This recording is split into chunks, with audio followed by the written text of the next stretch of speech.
Greetings to everyone.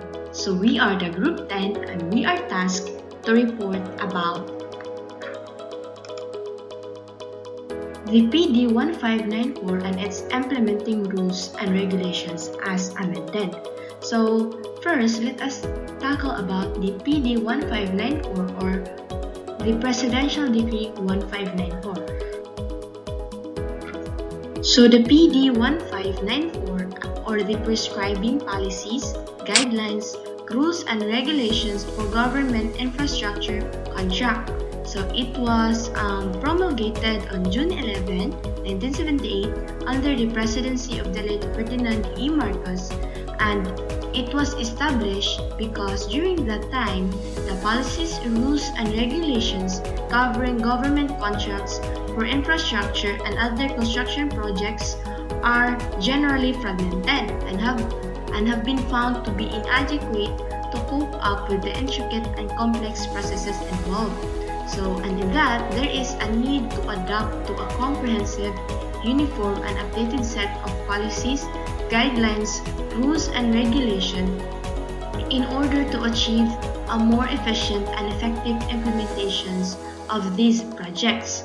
So, it was amended on August 12, 2000, and these implementing rules and regulations shall be used in all procurement of infrastructure contracts. So, the PD 1594 and its implementing rules and regulations as amended has these six topics being tackled. The first one is the detailed engineering, the next one is the instruction to leaders, contract implementation, evaluation of contractor performance, administrative sanctions, and applicability. So let us first tackle about the first topic, which is detailed engineering. For detailed engineering, so it was highlighted on this topic that no bidding and or award of contract for the construction project shall be made unless the detailed engineering investigations, surveys, and design for the project have been sufficiently carried out and duly approved in accordance with the standards and specification prescribed by the head of the office, agency, corporation concerned or his duly authorized representative. So, for the detailed engineering, it shall only proceed on the basis on the feasibility or the preliminary engineering study made which establishes sa technical viability of the project and its conformance to the land use and zoning guidelines prescribed by the existing laws. So the findings contained in the feasibility study, if undertaken by the project, shall be examined. So a schedule of detailed engineering activities shall include the following.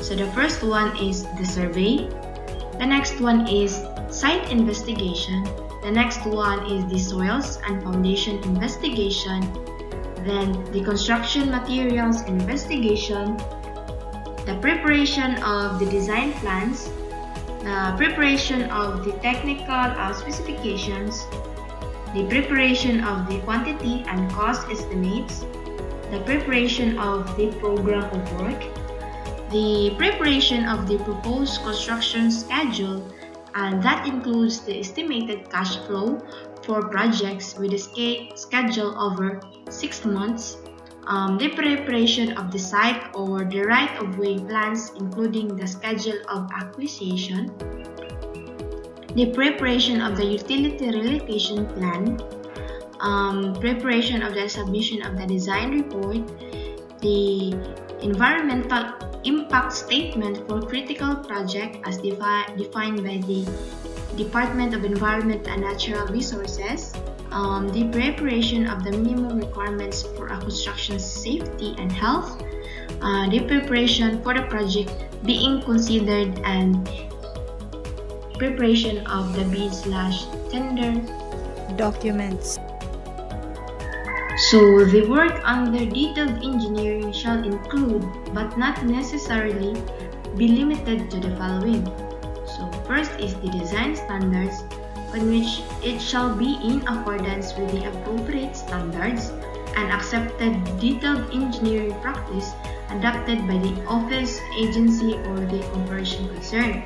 So the design standards for the structure shall take into account, among other things, the seismicity of the area to determine the optimum safety of structures and to minimize possible earthquake damage. For as we are all aware of, our country is considered as an earthquake-prone country for the reason that the topography of our country is located near the Pacific Ring of Fire. So the next one is the field surveys. So the necessary field surveys and investigation, which may include aerial, hydrographic, topographic, hydrologic, subsurface, monumenting, and other surveys, shall be carried out in accordance with the design guidelines, criteria, and standards adopted by the office, agency, corporation concerned. So all surveys and investigations shall be prepared in a manner satisfactorily to carry out accurate design and production plans.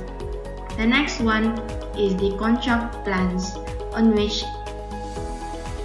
it shall be prepared for each construction contract in accordance with the guidelines and standards adopted by the agency, office, or corporation concerned, on which it incorporates these following plans that include site development plan, plans and profile sheet, typical sections and detail, the structural plans at appropriate scales indicating all details necessary in order that a complete structure can be set out and constructed, and the other details as required by the head of the agency or the office concerned. The next one is the quantities.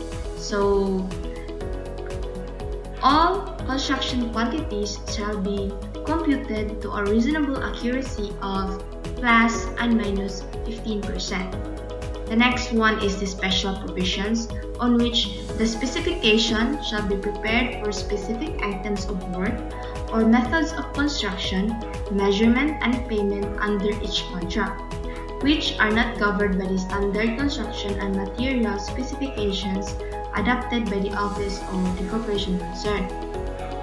So next one is the unit prices. These shall be prepared for each contract using cost based on reasonable approved current prices divided into local and foreign exchange costs as the case may be. So next one is the budget for contract, or the budget for the contract to be bid. That shall be prepared by the office of the duly designated by the office of the agency or corporation concerned or his duly authorized representative. So, on which the head of the office shall publicly announce the budget of the contract to be bid in a formal advertisement. The budget of the contract to be bid shall show the local and the foreign currency, and the budget for the contract to be bid shall specify for each major work items. So the next one is the bid or the tender documents. So it shall include instructions to bidders, general conditions, addenda, itemized bill of quantities, day work schedule, form of bid security, performance security, contract plans, and specification. So a draft contract which will include a price escalation clause and all other information required for local and international bidding procedures. So the next one is the program of work. So before executing any project, the necessary program of work shall be required and submitted for approval. So in no case shall construction funds be remitted to field offices or construction work on a project be started before the program of work is approved in accordance sa.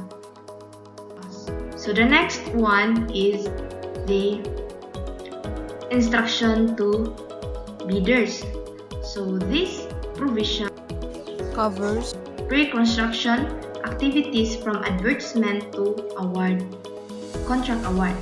So, who may be allowed to bid? So, the first one is the Filipino citizen of it could be single proprietorship or a partnership to foreign contractor or corporation duly organized under the laws of the Philippines under the condition of at least 75% of the capital stock of which belongs to the Filipino citizen. So then the next one is the contractors forming themselves into a joint venture. Then the last one is the foreign contracts for internationally bid foreign assistance project. So the organization of the BAC or the Bid and Awards Committee. So in each office, agency, corporation, each shall have in its head office or in its implementing offices a bid and award committee or the designated procurement unit on which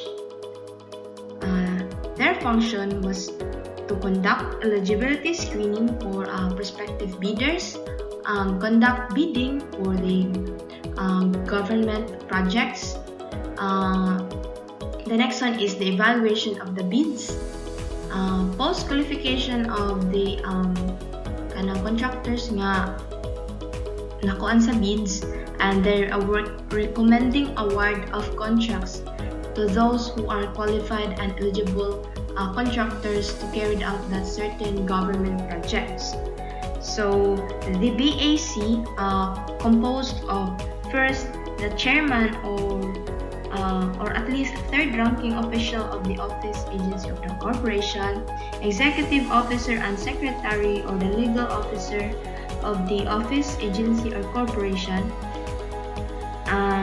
the regular member or the technical member designated by the head of the office agency or corporation, the professional member or the at least two with experience in the type of contract to be bid and in project management duly designated by the head of the office agency corporation on a project basis. So next one is the members from the private sector that their aim was to ensure the transparency of the bidding process. The one qualified representative from Contractors Association duly organized by the Construction Agency Authority of the Philippines or the CIAP, and the one qualified representative from any of the following organization that includes the end user group or the non-government organization, the project-related professional associations accredited by the Professional Regulation Commission or the PRC or the Supreme Court, and the observers or the Commission on Audit or of the concerned office or corp. So the procurement process for government infrastructure contracts includes this process. Gisum up na nga process. So first is the eligibility screening for the prospective bidders, atong mga contractors nga mo sa bidding process. The pre-bid conference nga for the eligible bidders, the bidding process or the process of choosing the lowest possible bid nga ihatag sa mga contractors or bidders ana nga certain nga project.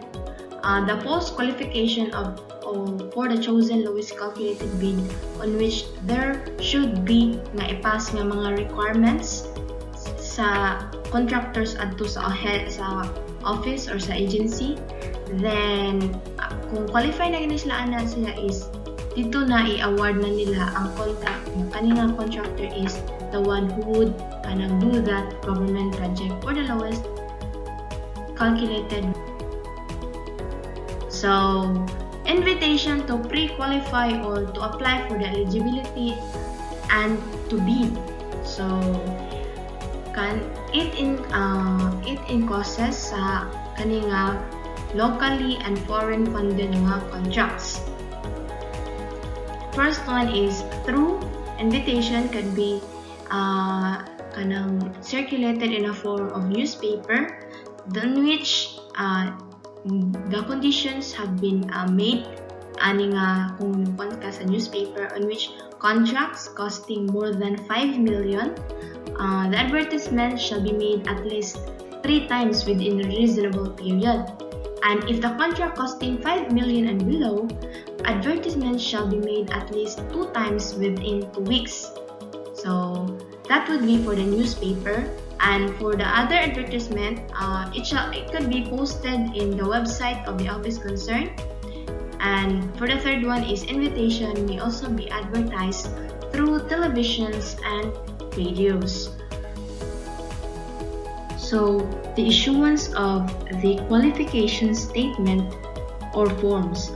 So the bid and awards committee or the designated procurement unit shall provide prospective bidders with a notice for pre-qualification or the eligibility screening to contain among the others.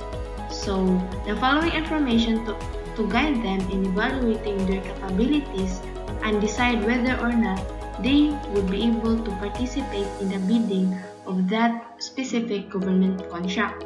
So that includes the name, location of the project, the background of the project, and among relevant information with regards to the proposed work, and the approved budget for the contract to be bid and the source funding, the criteria to be used by the office in the pre-qualification or the eligibility screening in the contracts, evaluation of the bids, and the post-qualification of the lowest calculated bid.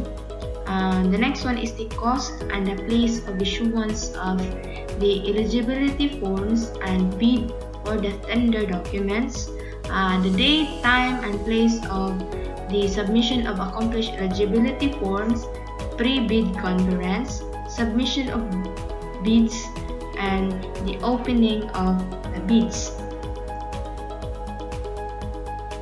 So the pre-qualification or the eligibility statement to be submitted by the contractor.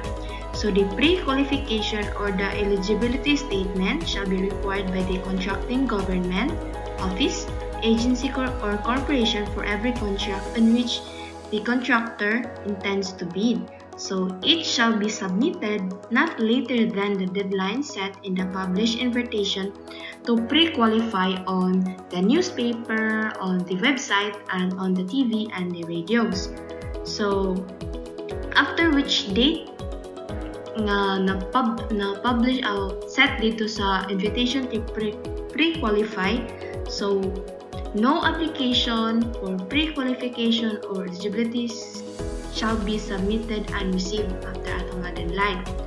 So the following documents shall comprise the pre-qualification or the eligibility statement. So the first one is the legal documents, the second one is the technical documents, and the third one is the financial documents. So for the legal documents, so it comprises of the contractor's valid PCAB license for the type and cost of the contract to be bid, the valid joint venture agreement in the case, the legal authorizing the head of the office or his duly authorized representative to verify any of all of the documents submitted for eligibility screening, the statement that is firm is not included on the blacklist of contractors issued by the Construction Aid Industry Authority of the Philippines. For the technical documents, so it comprises of a statement of all government and private construction contracts completed in at least last 3 years. A statement of all ongoing and private construction contracts awarded but not yet started. A statement that the contractor has key personnel that may be used for the construction contracts, and a statement that the contractor owns equipment that might be used for the construction contracts. And for the financial documents, so it includes the audited financial statements for at least the past 3 calendar years and the contractor's net financial contracting capacity ana niya. So the classification and registration of contractors. So it is done by the Philippine Contractors Accreditation Board, or the PCAB, that shall register and classify the contractors that are generally based on their guidelines for registration and classification. So the pre-qualification of contractors for specific contracts that on which a bidder must be found to be pre-qualified to undertake the subject based on his pre-qualification statement being submitted and evaluated by the Bid and Awards Committee.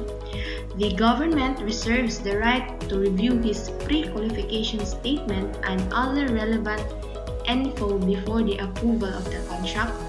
The Bid and Awards Committee, or the BAC, shall mark either pre-qualified or pre-disqualified as the case may be, and the Bids and Awards Committee shall also check the bidder's performance in his public and government text.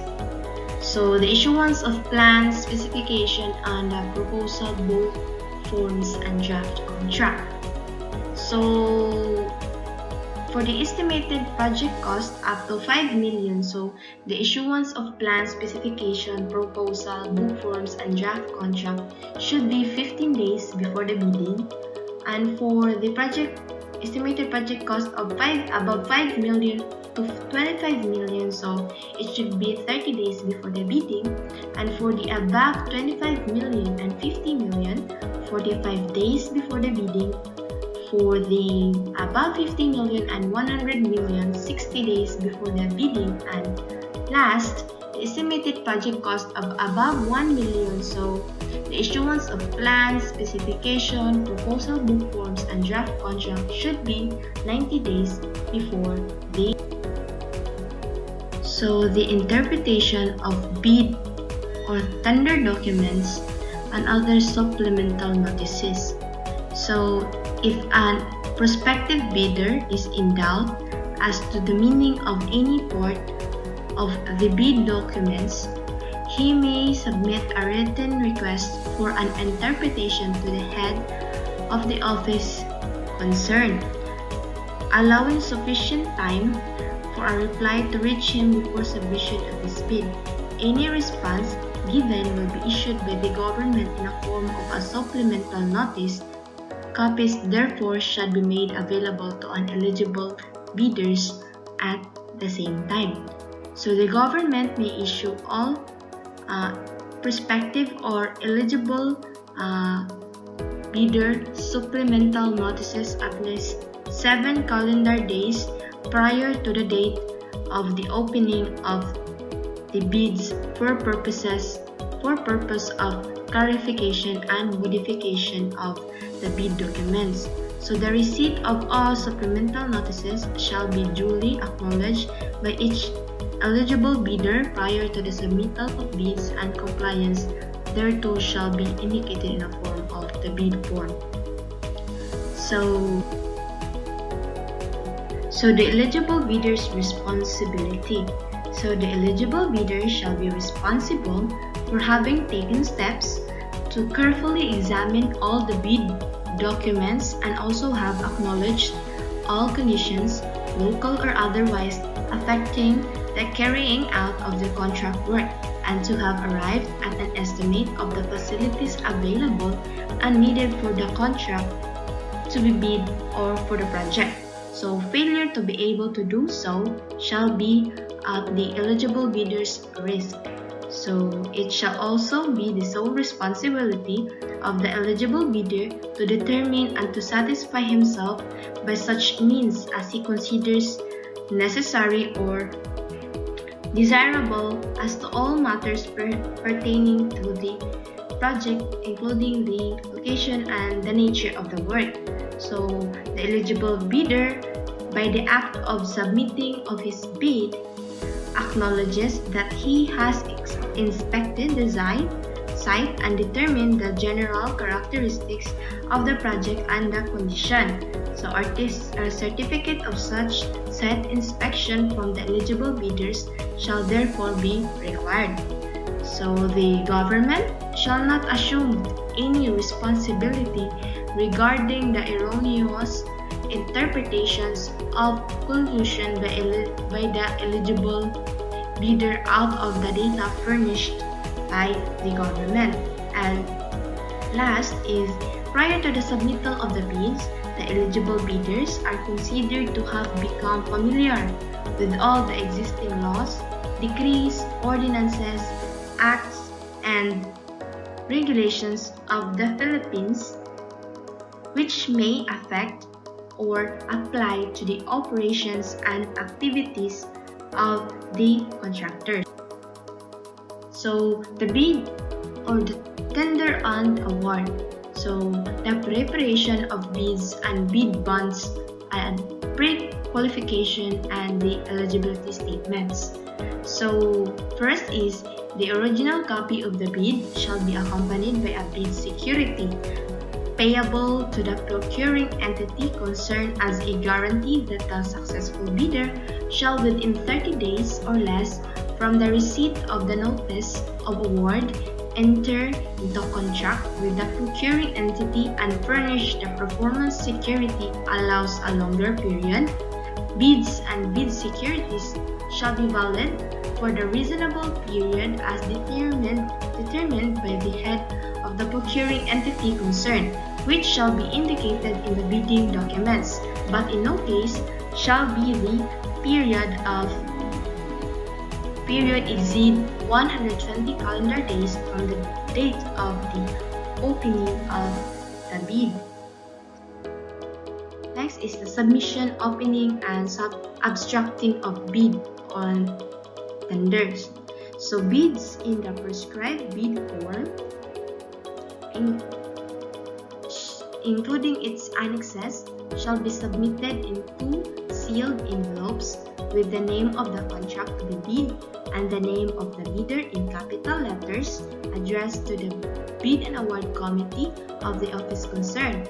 They shall be marked by the bidder and not open before there should be an issued date and time of the opening of the bids.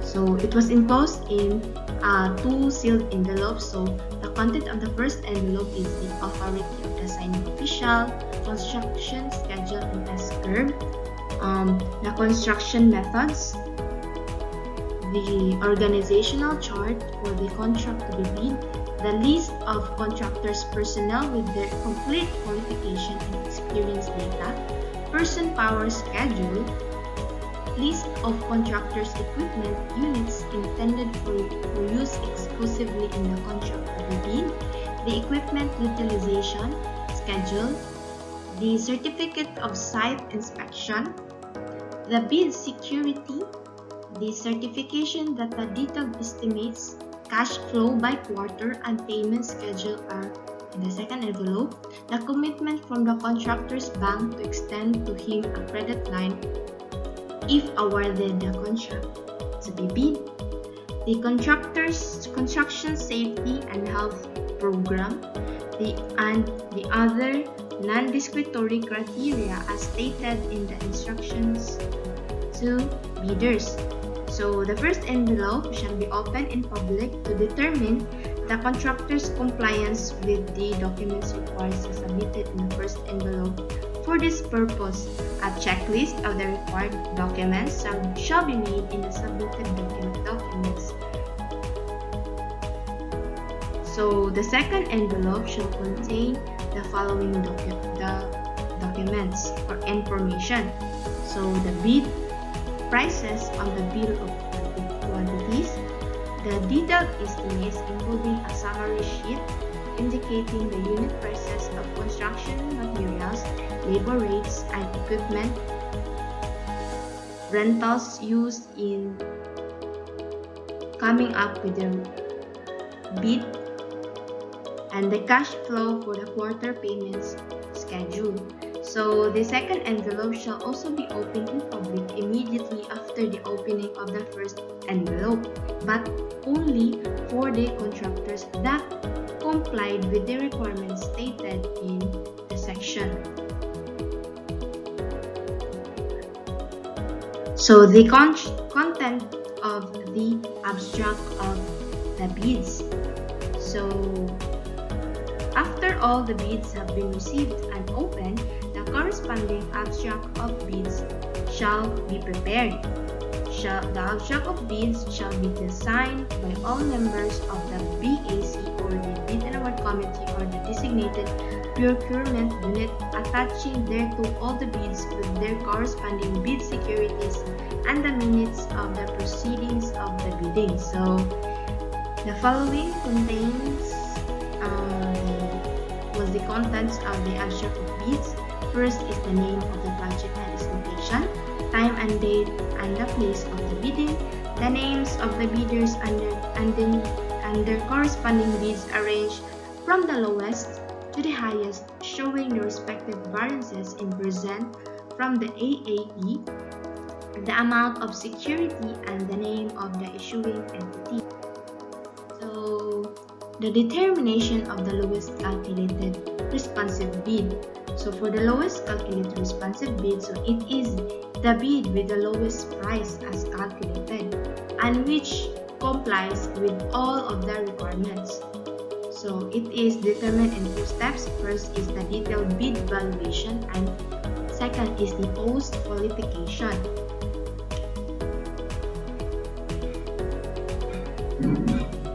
So the first step is the detailed evaluation of all bids to establish the correct calculated prices of the bids according to the requirements of the clause hereof and to determine the order or the ranking of the total bid prices as calculated from the lowest calculated bid to the highest. So the first step, to determine the lowest calculated responsive bid, the Bid and Awards Committee or the designated procurement unit shall within 7 days conduct a detailed evaluation of all the bids from the date of the opening of the bids using the non-discriminatory criteria stated in the notice for pre-qualification or eligibility screening and the instruction to bidders, which shall include the following. First is the bid security, in which it must conform to the requirements of the instructions to bidders as to type, amount, form, and wording of validity period, the completeness of the bid, unless the instruction to bidders specifically allow partial bids. Bids not offering all the required items shall be considered non-responsive and thus automatically considered disqualified. The major deviation on which from the instruction to bidders and bidding requirements shall be the basis for a rejection of bids. Major deviation are those that, if accepted, would not fulfill the purpose for which the bid is requested or would prevent a fair comparison with the bids that comply with the bidding documents. Next is the corrections for errors, discounts, and other modification.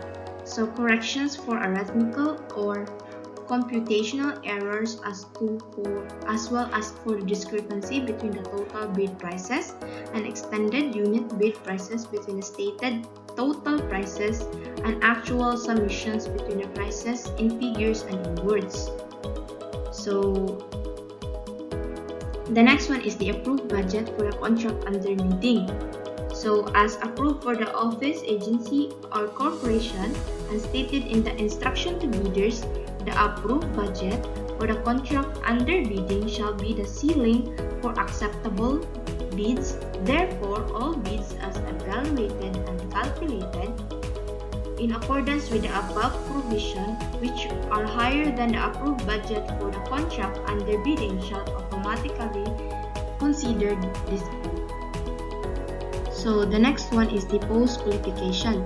So as the second step to determine the lowest calculated responsive bid, the Bid and Awards Committee shall within 30 days from the completion of the first step shall conduct a post-qualification of the bidder with the lowest calculated bid. So the post-qualification shall verify and ascertain whether the bidder with the lowest calculated bid complies with or is responsive to all the requirements on the contract under bidding, as we have stated before, and in the instructions to bidders using the non-discretionary pass and fail criteria or the requirements stated in the requirement instruction to bidders.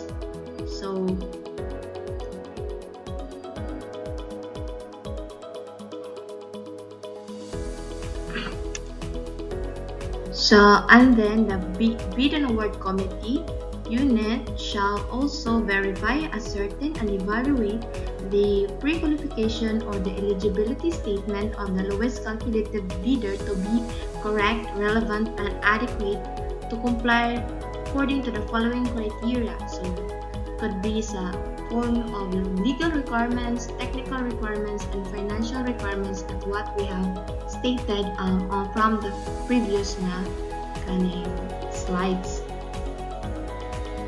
So the awarding of contract. So if the bid and award committee finds that the contractor with the lowest calculated total bid prices passes the post-qualification criteria, the office shall award the contract to him. So if the decision is to award the contract, the notice of award shall be issued normally within 7 calendar days from the date of the decision of the award is made. So the successful bidder or his duly authorized representative shall execute the contract with the office concerned normally 15 days from the receipt of the documents comprising the contract. So the following documents shall form part of the contract. So the first one is the contract agreement. Second one is the conditions of the contract, drawings or the plans, specifications.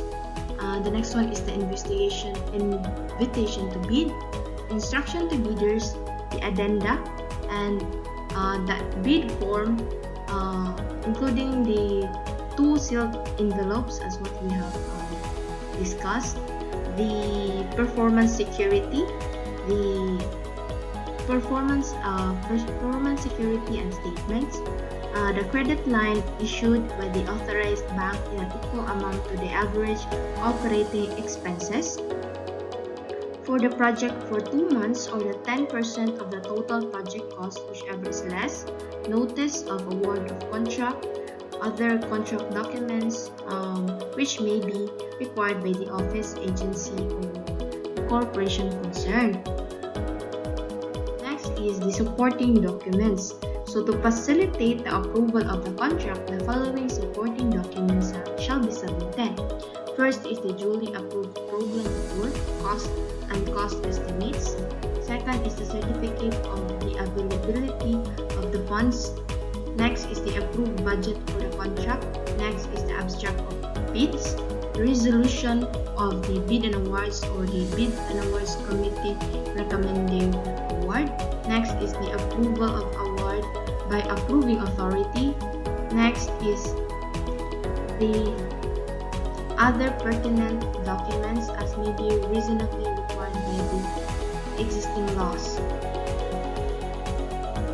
Next is the approval of contract. So the approving authority for the contract or his duly authorized representative shall be given a maximum of 15 calendar days from the receipt thereof to approve or disapprove it. So for the contracts requiring the approval by the office of the President, the same should normally be approved or disapproved within 30 calendar days from the date that the request for approval for such contracts shall have been received by the office of the issuance of notice to proceed. So the concerned office, government office shall issue the NTP or the notice to proceed to successful bidder not later than 15 calendar days from the date of approval of the contract by the authorized government official. The effectivity date of the NPP shall be specified by the agency concerned.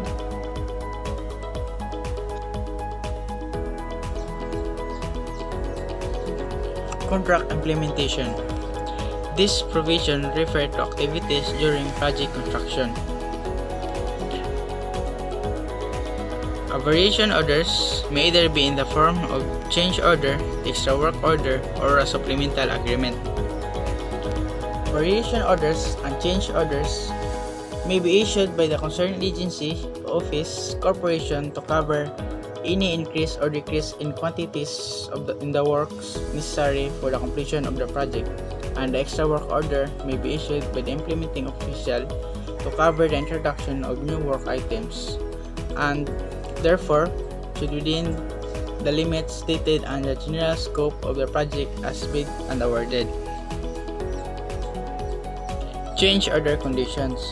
Change order may be issued by the implementing official to cover any increase or decrease in quantities of original work items, and under the following conditions: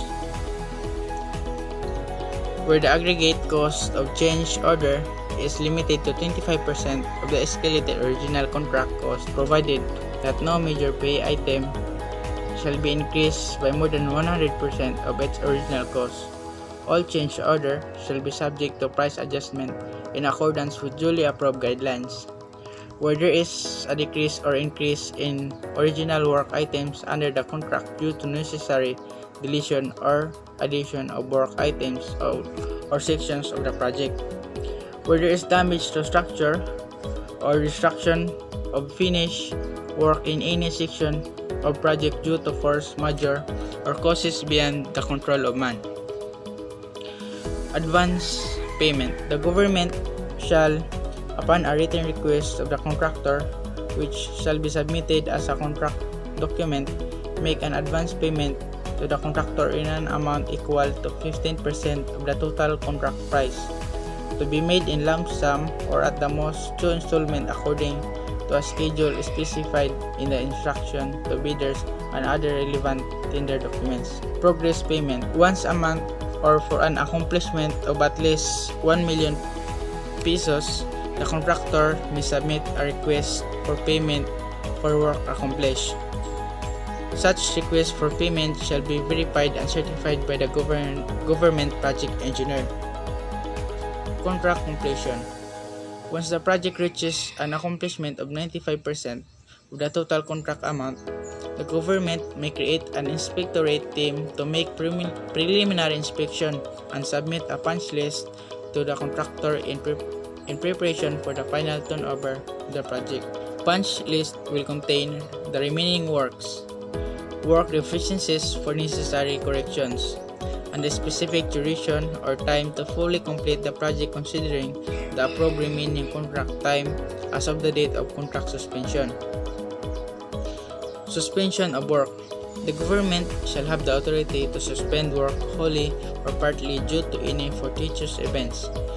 The contractor shall have the right to suspend work operation on any or all project along the critical path of activities after 15 calendar days from date of receipt of written notice from the contractor of the district engineer or regional director or consultant due to the following: existence of right-of-way problems, requisite construction plans are not issued to the contractor, peace and order condition, government failure to deliver government furnished materials and equipment as stipulated in the contract, delay in the payment of contractor's claim for progress billing. Extension of contract time. The government shall determine the amount of extension that a contractor is freely entitled to, provided that the government is not bound to take into account in any claim for an extension of time. No extension of contract time shall be granted to the contractor due to ordinary unfavorable weather conditions, inexcusable failure or negligence of the contractor to provide the required equipment, supplies, or materials, other causes for which the government is not directly responsible. Evaluation of contractors' performance. All contractors undertaking project with the government regardless of contract amount and funding source and whose contract are awarded either through bidding or negotiation shall have their performance evaluated by the agency concerned. This evaluation shall be done during construction and upon completion of its government project. Evaluation guidelines. All offices, agencies, corporations concerned are mandated to adopt the CPAS implementing guidelines and approved by the NIDA Infracom. While the CPAS is specific for road, bridge, housing, building, port, and harbor project, agencies concerned may formulate and adopt their own implementing guidelines specific to project types other than those above mentioned but along the same line with CPAS. Implementation mechanism for CPAS. Each agency shall establish CPAS implementing unit, which shall be responsible for CPAS guidelines implementation, including but not limited to the supervision of performance evaluators accredited by the CIAP. Submission of evaluation results. All offices, agencies, corporations concerned shall submit the result of their performance evaluation to the CIAP within a week after the conduct for the final evaluation. Utilization of evaluation result. The CIAP shall consolidate all the evaluation result received and shall disseminate the same to all offices, agencies, corporations concerned. Such data shall be used, among others, in the pre-qualification and blacklisting of construction firms and in adopting measures to further improve performance of contractors in the prosecution of government projects.